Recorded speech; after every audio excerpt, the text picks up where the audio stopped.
जय हिंद दोस्तों, B2I classes में आप सबका स्वागत है। आज मैं आपको लिए मिसलेनियस का एक इम्पोर्टेंट टॉपिक इंटरनेशनल लाइंस लेकर आया हूँ, अंतर्राष्ट्रीय सीमाएं। देखिए, बिना स्किप किए हुए पूरा वीडियो देखिएगा, ये आपके एग्जाम के लिए बहुत उपयोगी है। यहाँ से एक नंबर आपको देखने को मिलता है। हर एक एग्जाम में, किसी ना किसी एग्जाम में आपको देखने को मिलेगा कि मेक मोहन रेखा किन दो देशों के बीच में, डुरंड रेखाएं किन दो देशों के बीच में। तो इनके बारे में मैं पूरी विवरण लेकर आया हूँ, पूरी जानकारी। इससे ज्यादा इंटरनेशनल लाइन से आपको क्वेश्चन नहीं बनेगा। अगर ये आप वीडियो देख लेते हैं तो कोई भी दूसरा चीज आपको देखने की जरूरत नहीं है, कोई भी दूसरा चीज इसके बाद देखने को आपको जरूरत नहीं है। आप पूरी तरह से इसे याद कर लेंगे और इसके बारे में भी कुछ इंपॉर्टेंट तथ्य होगा वो भी आप देख लेंगे। तो बिना स्किप किए हुए इस पूरे वीडियो को देखिए। 10 मिनट का वीडियो है। आपको अगर जनरल कंपटीशन की तैयारी करते हैं, वन डे एग्जामिनेशन को, तो आपको फुल विवरण इसमें है। अब बाद इंटरनेशनल लाइन से कोई भी क्वेश्चन आएगा आप 100% करके आएंगे, आपको अच्छे से याद रहेगा, उसके बारे में भी आपको याद रहेगा। इंटरनेशनल लाइन दो देशों के बीच की सीमा होती है जिनके राजनीतिक भौगोलिक क्षेत्र से बांटा गया रहता है कि इसके बाद ये आपका एरिया है, ये मेरा एरिया है। तो इस पे विवाद भी रहते हैं, हमेशा इंटरनेशनल लाइन पे विवाद रहते हैं। जैसे हमला मेक मोहन रेखा पे, उस पे विवाद रहा है। तो चलिए इस पे जो MCQ क्वेश्चन बन सकते हैं उसको हम देखते हैं। चलिए दोस्तों, हम देखते हैं। चलिए दोस्तों, तो अपना पहला क्वेश्चन देखते हैं। मैक मोहन रेखा किन दो देशों को अलग करती है? जो मैक मोहन लाइन है, इंटरनेशनल लाइन है, वो किन दो देशों को अलग करती है? तो ये चीन और भारत को अलग करती है। किसको? चीन और भारत को ये अलग करती है। देखिए, मैक मोहन रेखा के बारे में थोड़ा जान लेते हैं। देखिए दोस्तों, मैक मोहन रेखा भारत और चीन के तिब्बत क्षेत्र के बीच एक अंतर्राष्ट्रीय सीमा रेखा है। देखिए, उस टाइम चीन का जो तिब्बत का हिस्सा था, उस टाइम तिब्बत अलग था, तो उसके बीच ये भारत का अंतर्राष्ट्रीय रेखा मैक मोहन रेखा बना हुआ था। यह रेखा 1914 में शिमला समझौता के तहत ब्रिटिश भारत और तिब्बत के बीच तय की गई थी। ये शिमला समझौता के तहत ब्रिटिश भारत और तिब्बत के बीच तय की गई थी। इस रेखा का नाम ब्रिटिश अधिकारी सन हेनरी मैकमोहन, उस टाइम के ब्रिटिश भारत के विदेश सचिव थे। कौन? Henry McMahon. उन्हीं के नाम पर इस रेखा का नाम रखा मैकमोहन रेखा। तो इतनी जानकारी आपके लिए काफ़ी है, इससे ज़्यादा आपसे नहीं पूछेगा। तो इतनी जानकारी आपको पता है। ये पूछ सकता है कि कब, किस समझौता के तहत ये रेखा तय किया था और किन के नाम पर ये रेखा का नाम मैक मोहन रेखा पड़ा। तो इतना काफ़ी है, इससे ज़्यादा आपको नहीं पूछेगा। चलिए मित्रों, फिर से हम अपना अगला क्वेश्चन देखते हैं। हिंडनबर्ग रेखा किन दो देशों को अलग करती है? तो ये ऑप्शन ए है अमेरिका और कनाडा, ऑप्शन बी है पाकिस्तान और बांग्लादेश, ऑप्शन सी है जर्मनी और पोलैंड, ऑप्शन डी है चीन और भारत। तो ये जर्मनी और पोलैंड को हिंडनबर्ग रेखा अलग करती है। ये जर्मनी और पोलैंड के बीच का अंतर्राष्ट्रीय सीमा है। कौन? हिंडनबर्ग। किन दो देशों को अलग करती है? जर्मनी और पोलैंड को। इससे कोई खास क्वेश्चन नहीं बनता है। इतना ही याद रखिए कि हिंडनबर्ग रेखा किन दो देशों को अलग करती है, इतना ही काफ़ी है। चलिए मित्रों, फिर से हम अपना अगला क्वेश्चन देखते हैं। 38वीं समांतर रेखाएं किन दो देशों को अलग करती है? जो 38वीं समानांतर रेखाएं हैं वो किन दो देशों को अलग करती हैं? तो ये उत्तरी कोरिया और दक्षिण कोरिया को अलग करती हैं। देखिए, 38वीं समांतर रेखा पृथ्वी की भूमध्य रेखा से, जैसे जो भूमध्य रेखा है उससे 38 डिग्री उत्तर में स्थित है।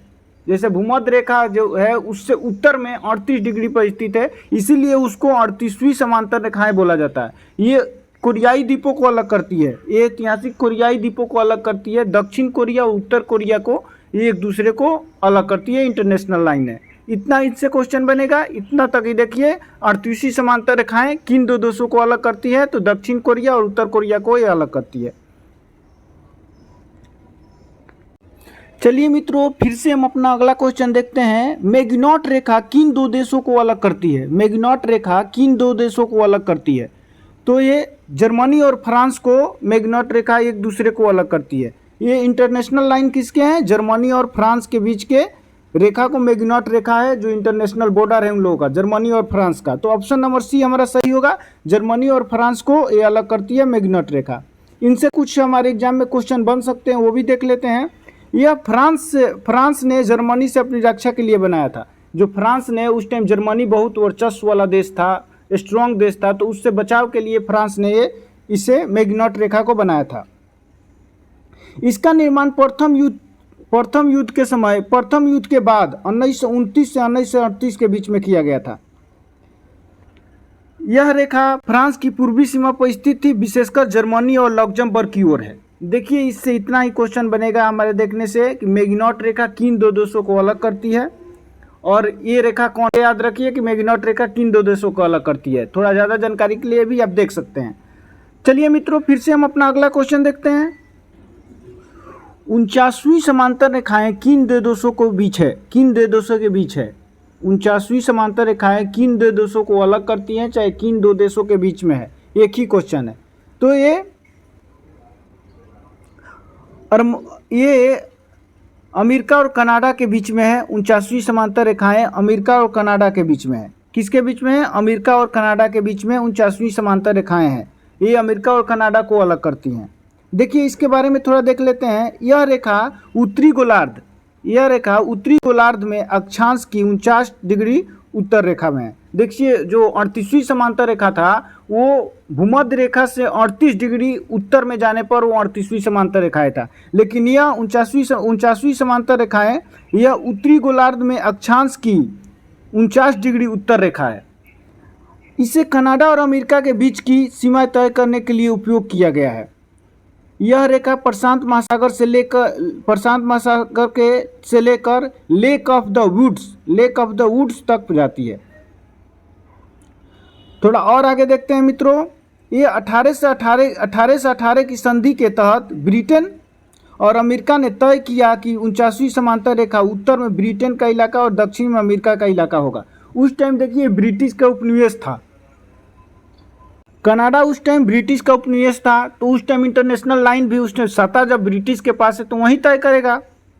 तो 49वीं समांतर रेखा उत्तर में ब्रिटेन के इलाका और दक्षिण में अमेरिका का इलाका को एक बाउंड्री बनाकर तय कर दिया गया।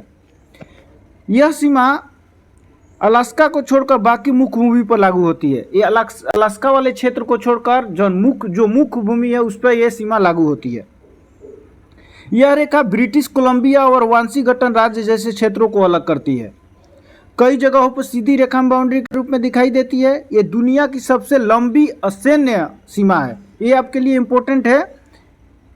ये दुनिया की सबसे लंबी असैन्य सीमा है। देखिए, लंबी ये दुनिया की सबसे, यहाँ पे कोई सैनिक नहीं रहते हैं, असैन्य, बिल्कुल असैन्य ये सीमा है। इसके बावजूद भी सीमा पर आवर्जन और सुरक्षा की सख्त निगरानी होती है। चलिए, हमारे एग्जाम की दृष्टि से इसमें दो ही इंपॉर्टेंट बनते हैं। एक तो 49वीं समांतर रेखाएं किन देशों को अलग करती है, और दूसरा यह दुनिया की सबसे लंबी से असैन्य सीमा रेखा है। और उस टाइम ये ब्रिटिश साम्राज्य का उपनिवेश था कनाडा, तो ये सीमा तय किया था कौन? ब्रिटिश साम्राज्य ने ही इस सीमा को तय किया था। चलिए मित्रों, फिर से हम अपना अगला क्वेश्चन देखते हैं। रेड क्लिफ रेखा किन दो देशों को अलग करती है? रेड क्लिफ रेखा किन दो देशों के बीच में है? तो ये पाकिस्तान और भारत के बीच में है। रेड क्लिफ रेखा पाकिस्तान और भारत के बीच में है। भारत और पाकिस्तान के बीच में रेड क्लिफ रेखा है। ऑप्शन नंबर बी हमारा सही होगा। रेड क्लिफ रेखा भारत और पाकिस्तान के बीच खींची गई एक सीमा रेखा है, जो वर्ष 1947 में भारत के विभाजन के समय निर्धारित की गई थी। जब भारत का विभाजन हुआ था 1947 में, तो पाकिस्तान और इंडिया बना था। उस टाइम ये रेखा का निर्माण किया गया था। वो कौन किया था? उस टाइम ब्रिटिश लोग ही किए थे। यह रेखा भारत और पाकिस्तान के बीच, अब पाकिस्तान और बांग्लादेश के बीच सीमांकन रेखा है।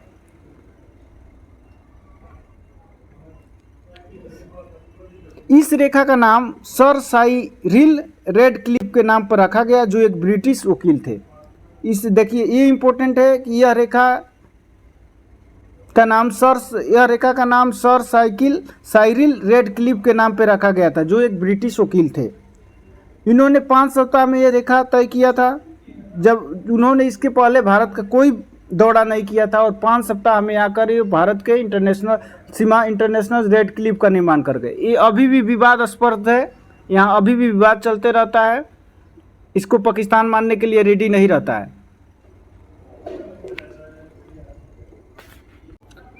चलिए मित्रों, फिर से हम अपना अगला क्वेश्चन देखते हैं। मेन रहीम रेखा किन दो देशों के बीच में है? तो मेन रहीम रेखा रूस और फिनलैंड के बीच में है। ये रूस और फिनलैंड के बीच में है मेन रहीम रेखा। थोड़ा इन रेखा के बारे में जान लेते हैं हम। देखिए मित्रों, यह रेखा 1930 के दशक में फिनलैंड द्वारा बनाई गई थी ताकि वो सोवियत संघ के आक्रमण से अपने क्षेत्र की रक्षा। इस रेखा का उपयोग मुख्य रूप से शीत युद्ध के समय हुआ। देखिए 1939 में सोवियत संघ ने फिनलैंड पर हमला कर दिया। जिस डर से ये रेखा का निर्माण हुआ था वही बात हुआ। रूस ने 1939 में फिनलैंड पर आक्रमण कर दिया। फिनलैंड की सेना ने मेन रहीम रेखा का उपयोग करते हुए, देखिए इस रेखा में उस टाइम एक कंक्रीट से बना हुआ था, यहाँ पे तोपखाने सारे चीज़ का प्रबंध था इस रेखा में। इस इंटरनेशनल लाइंस में सब चीज़ का तोपखाने, बम, कंक्रीट सारे चीज़ से बनाकर ये रखा हुआ था। ये बिल्कुल युद्ध के लिए ही तैयार किया गया था कि अगर रूस आक्रमण करता है तो यहाँ से हम इसको रोक सकते हैं। फिनलैंड एक छोटा सा देश है और रूस उस टाइम का यूएसएसआर बहुत बड़ा सा देश था, सोवियत संघ के रूप में प्रचलित था और वो बहुत ही शक्तिशाली देश था। तो जब 1939 ईस्वी में रूस ने इस पर आक्रमण किया, फिर भी यहाँ के सैनिकों ने बहुत देर तक इसको रोके रखा। इसका चर्चा पूरे उस टाइम पूरे वर्ल्ड में हुआ, इसलिए इस रेखा को हमारे एग्जाम से दृष्टि से इम्पोर्टेंट हो जाता है। तो इसे आप देख लीजिए, मेन रहीम रेखा किन दो देशों के बीच में है? तो रूस और फिनलैंड के बीच में है। चलिए मित्रों, इसका नाम फिनलैंड के एक प्रसिद्ध सैन्य नेता कार्ल गुस्ताफ एमिल मेनरहीम के नाम पे पड़ा। तो इतना इम्पोर्टेंट नहीं है, फिर भी अपनी जानकारी के अनुसार इसे देख सकते हैं कि इसका नाम मेन रहीम रेखा क्यों पड़ा। देखिए सारी इंटरनेशनल रेखाएं किसी न किसी व्यक्ति के नाम पे ही रखा गया है। जो व्यक्ति उस रेखा का निर्माण किया है, जो उस टाइम उस रेखा का बनाने में नेतृत्व किया था, उसी के नाम पे वो रेखा का नाम रख दिया गया है, ज़्यादातर रेखाओं का। तो ये पूछ लेता है किसके नाम पे रखा गया है, तो ये सारे, जैसे मैकमोहन किसके नाम पे रखा हुआ है, तो ये सारे रेखाएं किसी न किसी व्यक्ति के जो उस टाइम के रेखा का निर्माण के नेतृत्व किए हैं उन्हीं के नाम पे रखा हुआ है। चलिए मित्रों, हम अपना अगला क्वेश्चन देखते हैं। डुरंड रेखा किन दो देशों के बीच में स्थित है? तो देखिए डुरंड रेखा ये पाकिस्तान और अफगानिस्तान के बीच में स्थित है। ये पाकिस्तान और अफगानिस्तान के बीच में स्थित है। देखिए डुरंड रेखा के बारे में थोड़ा हम देख लेते हैं। देखिए ये सन 1893 में ब्रिटिश भारत और अफगानिस्तान के बीच ये तय हुआ था। देखिए 1947 के बाद हमारा देश आज़ाद हुआ, ब्रिटिश लोग गए अपना देश छोड़ के। उस टाइम 1893 में भारत पर ब्रिटिश सरकार का हुकूमत था। तो ये तय उस टाइम पाकिस्तान का क्षेत्र भी भारत के साथ आता था। तो उस टाइम 1893 में भारत और अफगानिस्तान के बीच ये सीमा रेखा था, लेकिन बंटवारा हो जाने के बाद ये पाकिस्तान और अफगानिस्तान के बीच का यह रेखा हो गया।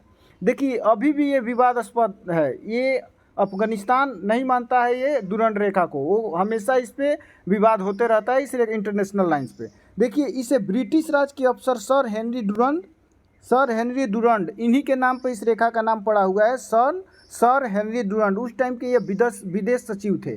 जो सर हेनरी डुरंड थे उस टाइम के भारत के ब्रिटिश सरकार के विदेश सचिव थे। और अमीर अब्दुल रहमान खान जो अफगानिस्तान का उस टाइम का शासक था, इन दोनों के बीच के समझौता करके ये रेखा का निर्माण किया गया था। इस रेखा का नाम डुरंड रेखा सर हेनरी डुरंड के नाम पर ही रखा गया था। डुरंड रेखा की लंबाई 26 से 40 किलोमीटर है। देखिए दोस्तों, इससे इतना ही क्वेश्चन बनेगा कि डुरंड रेखा किन दो देशों के बीच में था, इस रेखा का नाम किन के ऊपर किस व्यक्ति के नाम पे रखा गया। तो ये आपको याद होगा, इतना आप अच्छे से जान गए होंगे। पूरा वीडियो देखने के बाद आपको अच्छी खासी जानकारी हो गया होगा। ऐसी जानकारी पाने के लिए मेरे चैनल को सब्सक्राइब करें। और जो भी बच्चे जनरल कंपटीशन की तैयारी करते हैं, जिनका जीके बहुत ही वीक है, उनके पास ये वीडियो को शेयर करें। हमेशा हमारे यूट्यूब चैनल पर हमेशा आपके लिए उपयोगी वीडियो आएगा जो आपके एग्ज़ाम के लिए बहुत ही ज़रूरी है। इससे देखिए, इस पे फालतू के व्यू दिखाने के लिए, कोई फालतू का सब्सक्राइबर बढ़ाने के लिए इस टाइप का वीडियो हम नहीं डालते हैं। हम important point two point video डालते हैं जिससे क्वेश्चन एग्जाम में बनते हैं। तो थैंक यू फॉर वॉचिंग दोस्तों, बाय बाय, टेक केयर।